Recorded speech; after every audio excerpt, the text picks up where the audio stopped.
নমস্কাৰ প্ৰিয় দৰ্শক, প্ৰজ্ঞান ইউনিভাৰ্ছ চেনেলত আপোনালোকক সকলোকে স্বাগতম জনাইছোঁ। আজি আমি লৈ আহিছোঁ তুলাৰ ৰাশিৰ জানুৱাৰী মাহৰ মাহেকীয়া ৰাশিফল। প্ৰিয় দৰ্শক, জ্যোতিষ শাস্ত্ৰত তুলা ৰাশিক সুখলৈ শাসিত কৰে আৰু যিটো সৌন্দৰ্য, ভাৰসাম্য, প্ৰেম, শিল্প, বিলাসিকতা আৰু কূটনীতিৰ প্ৰতীক। 2026 চনৰ জানুৱাৰী মাহে ইংগিত দিয়ে যে তুলাৰ ৰাশিৰ জীৱনত আত্মনিয়ন্ত্ৰণ, ধৈৰ্য আৰু বিশৃংখলতাৰে আগবাঢ়িব। এই মাহত স্বাস্থ্য আৰু ধন সম্পত্তিৰ ক্ষেত্ৰত সাৱধানতা দাবী কৰা হৈছে যদিও পৰিয়াল, শিক্ষা, ভ্ৰমণ, ব্যক্তিগত বিকাশৰ ক্ষেত্ৰতো ইতিবাচক সম্ভাৱনা কঢ়িয়াই আনে। এই মাহৰ গ্ৰহৰ অৱস্থানে ইংগিত দিয়ে যে খৰখেদাকৈ সিদ্ধান্ত লোৱা বা অত্যাধিক বিপদৰ পৰা আঁতৰি থকাটোৱেই আপোনাৰ বাবে উত্তম হ'ব। সঠিক সময়ত সঠিক সিদ্ধান্ত ল'লে বহু সমস্যাৰ পৰা হাত সাৰিবলৈ সক্ষম হ'ব আৰু উপলব্ধ সুযোগৰ সুবিধাও ল'ব পাৰি। 2026 চনৰ জানুৱাৰী মাহৰ তুলা ৰাশিফলৰ মাহেকীয়া ৰাশিফল আমি বিতংভাৱে জানো আহকচোন।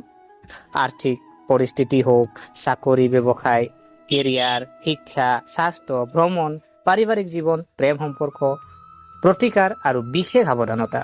গতিকে পলম নকৰি আহকচোন ভিডিঅ'টো আৰম্ভ কৰোঁ।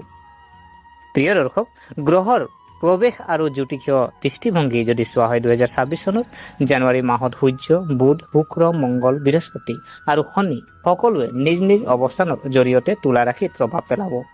সূৰ্যৰ প্ৰৱেশে আত্মসন্মান আৰু দায়িত্ব বৃদ্ধি কৰিব, আনহাতে শনিৰ প্ৰভাৱে আপোনাক ধৈৰ্য আৰু অনুশাসন শিকাব। বৃহস্পতিৰ দিশগত প্ৰভাৱে শিক্ষণ, পথ প্ৰদৰ্শন আৰু আধ্যাত্মিক প্ৰৱণতা বৃদ্ধি কৰিব পাৰে। আপোনাৰ ৰাশিৰ শাসন কৰা গ্ৰহ শুক্ৰই এই মাহত আপোনাক সম্পৰ্ক আৰু সৌন্দৰ্যৰ সৈতে জড়িত বিষয়ত ভাৰসাম্য ৰক্ষা কৰিবলৈ পৰামৰ্শ দিয়ে। সামগ্ৰিকভাৱে এই মাহটোৱে আপোনাক জীৱনৰ সকলো ক্ষেত্ৰতে সুষম পন্থা গ্ৰহণ কৰিবলৈ উৎসাহিত কৰিছে। তুলা ৰাশিৰ আমি জানো আহোঁ যে এই মাহত বিত্তীয় ৰাশিফলনো কেনেকৈ যাব আপোনাৰ।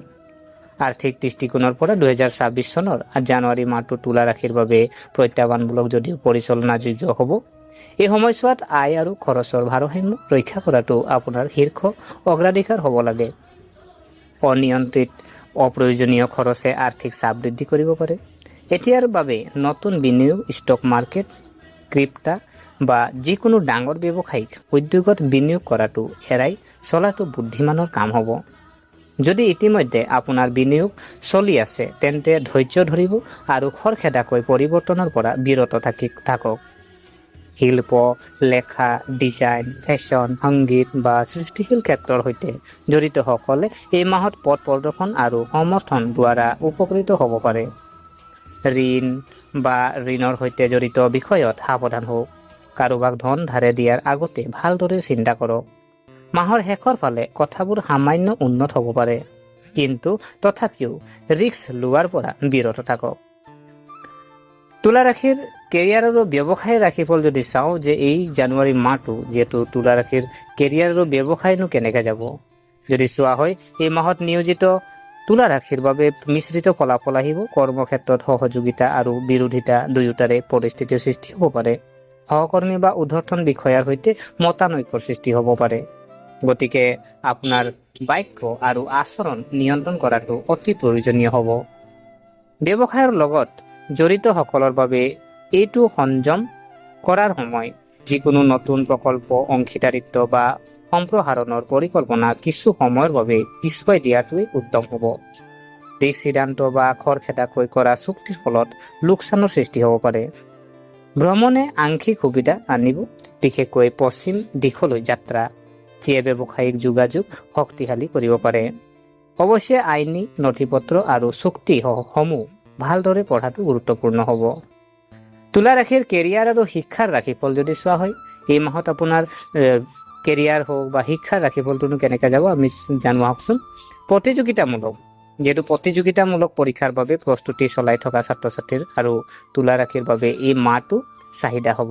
একাগ্ৰতাৰ অভাৱ আৰু বিক্ষিপ্ততা হ'ব পাৰে, কিন্তু নিয়মীয়াকৈ অধ্যয়ন আৰু অনুশাসন বজাই ৰাখিলে নিশ্চয় কিছু সফলতা লাভ কৰিব। অতিৰিক্ত প্ৰচেষ্টা, প্ৰশিক্ষণ বা নিৰ্দেশনাই ফলাফল উন্নত কৰিব পাৰে। শিল্প, ফেশ্বন ডিজাইন, সংগীত আৰু বিজ্ঞানৰ ছাত্ৰ ছাত্ৰীসকলে নিজৰ ৰেংকিং আৰু প্ৰদৰ্শন বজাই ৰখাত সফল হ'ব। অভিভাৱকসকলে নিজৰ সন্তানৰ পঢ়া শুনাত বিশেষ গুৰুত্ব দিব লাগিব। সঠিক সময়ত সঠিক পথ প্ৰদৰ্শনে তেওঁলোকৰ ভৱিষ্যতৰ বাবে এক ইতিবাচক দিশ দিব পাৰে। তুলা ৰাশিৰ স্বাস্থ্যৰ ৰাশিফল যদি চাওঁ, 2026 চনৰ জানুৱাৰী মাহত তুলা ৰাশিৰ বাবে স্বাস্থ্যৰ দৃষ্টিকোণৰ পৰা মিশ্ৰিত ফলাফল আহিব। সাধাৰণ দুৰ্বলতা, ক্লান্তি, মানসিক চাপ অনুভৱ কৰিব পাৰে। স্নায়ুতন্ত্ৰৰ সমস্যা, গাঁঠিৰ বিষ বা দীৰ্ঘদিনীয়া বাত বিষত ভুগি থকাসকলে কিছু অস্বস্তি অনুভৱ কৰিব পাৰে। নিয়মীয়া ৰুটিন, সুষম খাদ্য, পৰ্যাপ্ত টোপনি, লঘু ব্যায়াম এই সময়ত অতি প্ৰয়োজনীয়। যোগ, ধ্যান, প্ৰাণায়ামে মানসিক শান্তি প্ৰদান কৰিব। অত্যধিক কামৰ বোজা পৰিহাৰ কৰক আৰু নিয়মীয়াকৈ বিৰতি লওক। যদি আপোনাৰ কোনো দীৰ্ঘদিনীয়া ৰোগ আছে তেন্তে অৱহেলা পৰিহাৰ কৰক আৰু তৎক্ষণাত চিকিৎসকৰ পৰামৰ্শ লওক। সংযম আৰু সাৱধানতাৰে আপোনাৰ স্বাস্থ্য সাধাৰণতে ভাল হৈ থাকিব। তুলা ৰাশি ভ্ৰমণ ৰাশিফল যদি আমি চাওঁ, ভ্ৰমণৰ দৃষ্টিকোণৰ পৰা এই মাহটো তুলা ৰাশিৰ বাবে অনুকূল বুলি বিবেচিত হৈছে। অত্যাৱশ্যকীয়, ব্যৱসায়িক বা পৰিয়ালৰ ভ্ৰমণ উপকাৰী বুলি প্ৰমাণিত হ'ব। ৰেল বা পথেৰে যাত্ৰা তুলনামূলকভাৱে নিৰাপদ আৰু সুবিধাজনক হ'ব। পূব দিশলৈ যাত্ৰা কৰিলে বিশেষভাৱে শুভ ফল আহিব পাৰে। অৱশ্যে ভ্ৰমণৰ সময়ত স্বাস্থ্য আৰু সামগ্ৰিক যত্ন লওক। অপ্ৰয়োজনীয় বা বিপদজনক ভ্ৰমণৰ পৰা আঁতৰি থকাটো ভাল হ'ব। এতিয়া জানো আহক যে আপোনাৰ পৰিয়ালৰ ফলাফলনো কেনেকৈ যাব আপোনাৰ জানুৱাৰী মাহটো জানো আহকচোন। 2026 চনৰ জানুৱাৰী মাহটো সাধাৰণতে পাৰিবাৰিক জীৱন সুষম হ'ব। পৰিয়ালৰ সদস্যৰ মাজত সহযোগিতা থাকিব, কিন্তু ভাই ভনীৰ সৈতে মতানৈক্যৰ সম্ভাৱনা নুই কৰিব নোৱাৰি। এনে পৰিস্থিতিত যোগাযোগ আৰু সংযম অতি গুৰুত্বপূৰ্ণ হ'ব। বিশ্বাস আৰু বুজাবুজিয়ে বৈবাহিক সম্পৰ্ক সুদৃঢ় কৰিব। পত্নীৰ লগত সময় কটাবলৈ আৰু তেওঁলোকৰ অনুভৱ বুজিবলৈ চেষ্টা কৰক। আপোনাৰ ল'ৰা ছোৱালীক কাম কাজত চকু ৰাখিলে লাভজনক হ'ব। এই মাহটো শিশুৰ বাবে মিশ্ৰিত হ'ব। বেছিভাগ শিশুৱে ভাল প্ৰদৰ্শন কৰিব, কিন্তু কিছুমান অনুশাসন বা আচৰণৰ প্ৰত্যাহ্বানৰ সন্মুখীন হ'ব পাৰে। অতিৰিক্ত পথ প্ৰদৰ্শন, প্ৰশিক্ষণ আৰু প্ৰেমময় আচৰণৰ দ্বাৰা তেওঁলোকে নিজৰ লক্ষ্যত উপনীত হ'ব পাৰিব। শিশুৱে খেলা ধূলা আৰু সৃষ্টিশীল কাৰ্যকলাপত ভাল প্ৰদৰ্শন কৰিব পাৰে। এতিয়া জানো আহক যে আপোনাৰ যিহেতু জানুৱাৰী মাহত আপোনাৰ প্ৰেম আৰু বিবাহ কেনেকেনো আপোনাৰ ফলাফল দেখা যাব, যে এই মাহটো হ'ব ৰোমান্টিক সম্পৰ্কৰ বাবে ভাৰসাম্য পৰীক্ষা। অবিবাহিত ব্যক্তিয়ে নতুন সম্পৰ্কৰ সুযোগ বিচাৰি পাব পাৰে, কিন্তু খৰখেদাকৈ সিদ্ধান্ত লোৱাৰ পৰা আঁতৰি থাকক। বিবাহিত ব্যক্তিসকলে পত্নীৰ সৈতে স্বচ্ছতা আৰু বিশ্বাস বজাই ৰাখিব লাগিব। সামান্য বিষয়ক লৈ তৰ্ক বিতৰ্ক পৰিহাৰ কৰক আৰু আলোচনাৰ জৰিয়তে সমস্যা সমাধান কৰক। মাহৰ শেষলৈকে সম্পৰ্কবোৰ অধিক সুস্থিৰ আৰু সুষম হৈ উঠিব পাৰে।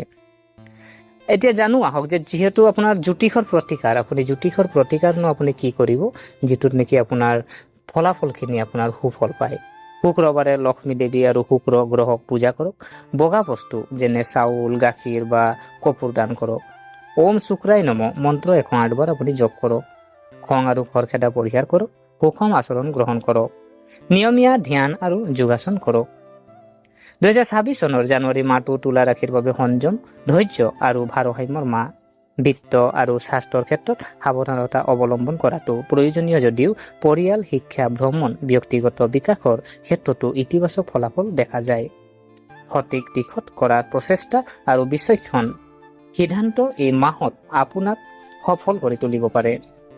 প্ৰিয় দৰ্শক, এয়া আছিলে যিহেতু জানুৱাৰী মাহৰ আপোনাৰ তুলা ৰাশিৰ মাহেকীয়া ৰাশিফল।